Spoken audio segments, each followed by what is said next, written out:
all those kids in the background, students coming out of school, going home, the parents waiting to pick them up.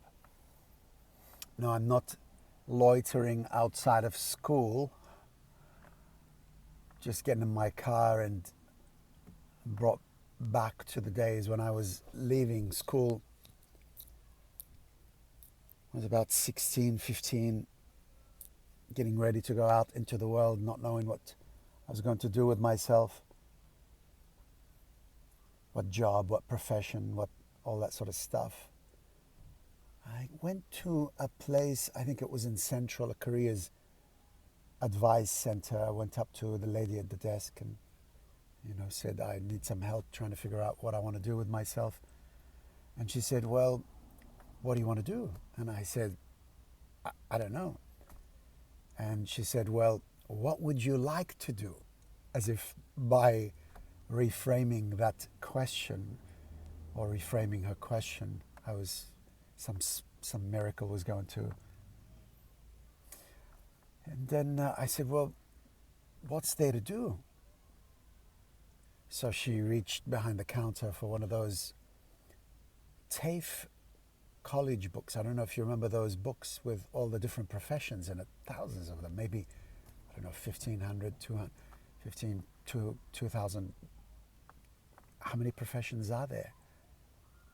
There's no doubt there are many more today in light of the changing face of our world.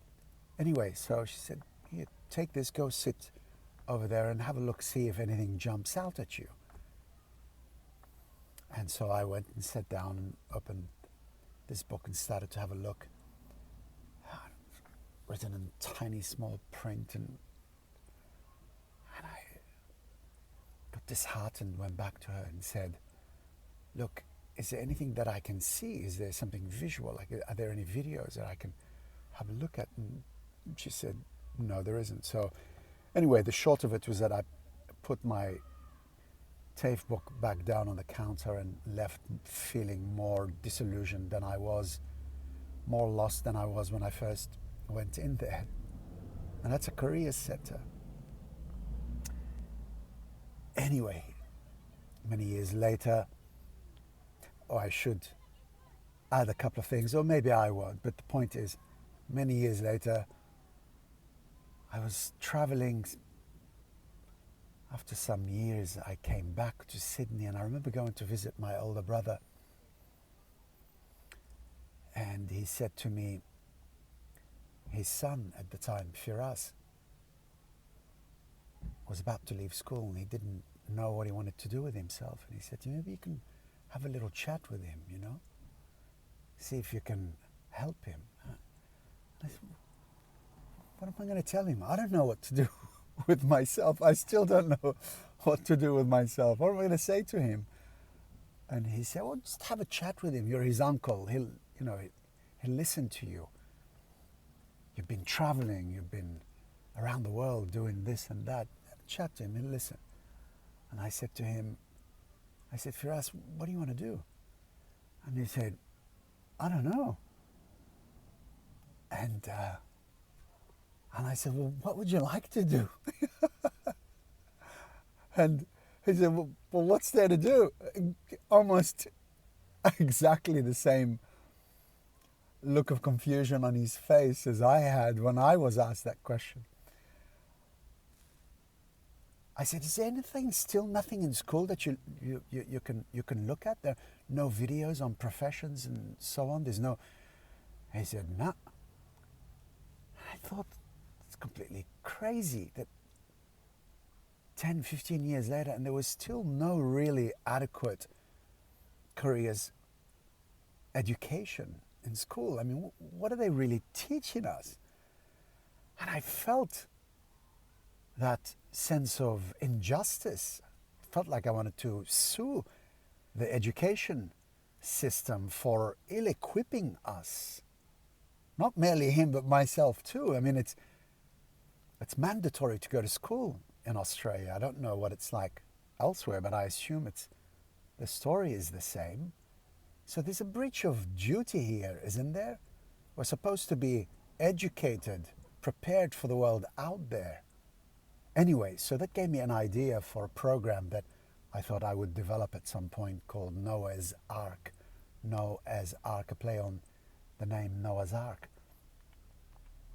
And it would set out to create this program that would be delivered to students in schools over the span of time in school, maybe from year 7 to year 12. That's a weekly education, a weekly careers education class, computerized and so on. I won't go into details about it, but essentially it divides all the possible careers under certain categories of arts, mathematics, engineering, sciences, and what have you. And it includes all the various professions videoed, a 1 minute in the life of a professional doctor, or 1 minute in the life of whatever, or 5 minutes, whatever it might be.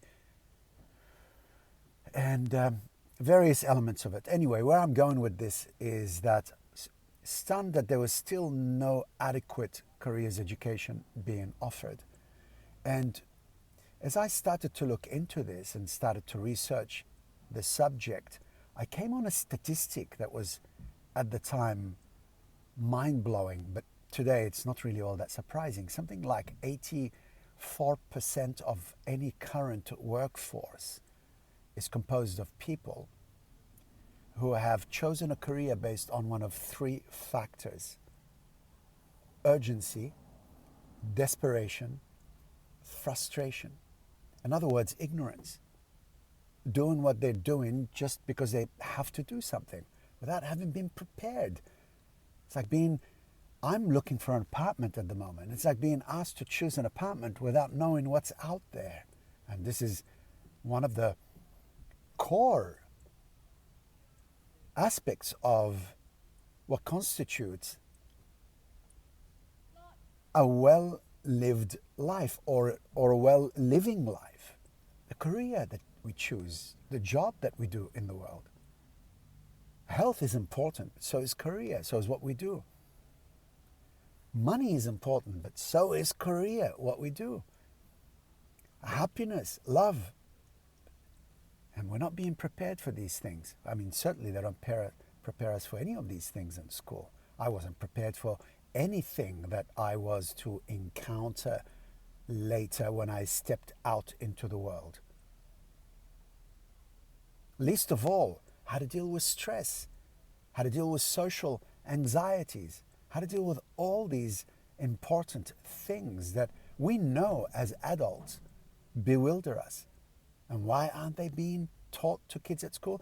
Knowing what we know about what students are going to encounter when they get out into the world, why aren't we sharing our insights? Instead, we keep replaying the same old to them in the hope that by some miracle, something's going to change. It's not. It's really silly. It's a blind spot. It's a bureaucratic blind spot.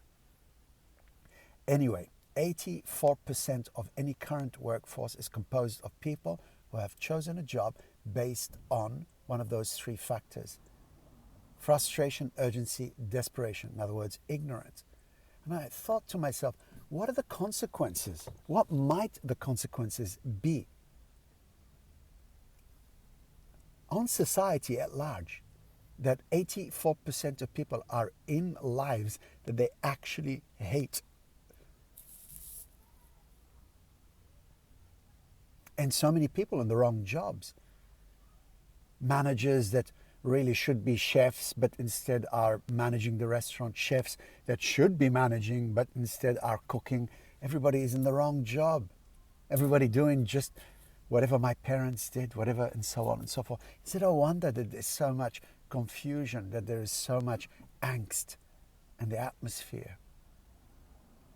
We're not doing what we love. So I think that's pretty disturbing, that the fundamental things that we know are going to be important are not being addressed in school. And I don't think anything's changed. I think it's still about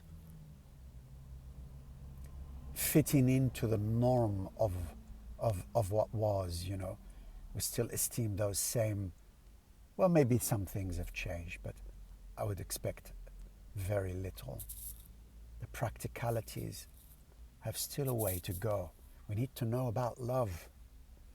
We need to know about money. We need to know about spirituality. We need to know about happiness. We need to know about health. Practical stuff.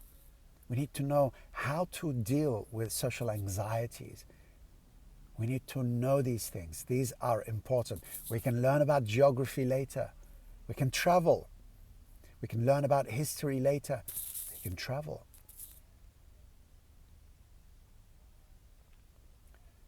So for me, I had that idea of designing this program, Noah's Ark, but this is about 20 years ago, before the onset of the internet, before the possibilities were there. The task of producing over 1,000, 1,500, 2,000 careers with video was overwhelming, and it was brilliant though. I spent over 2 years plotting and scheming how it would be delivered to students. It was wonderful, and I still think it's a brilliant idea. I think an idea whose time really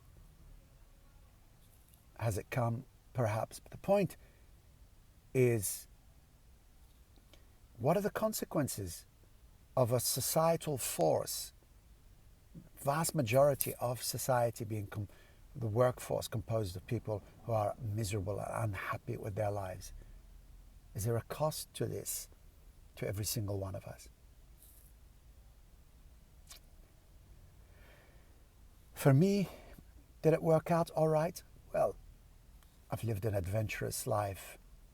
Fate regularly intervened and sort of plugged me out of normalcy. So perhaps it wasn't such a bad thing that I wasn't plotted into any particular category, and I wasn't helped to go into the 9-to-5 mainstream.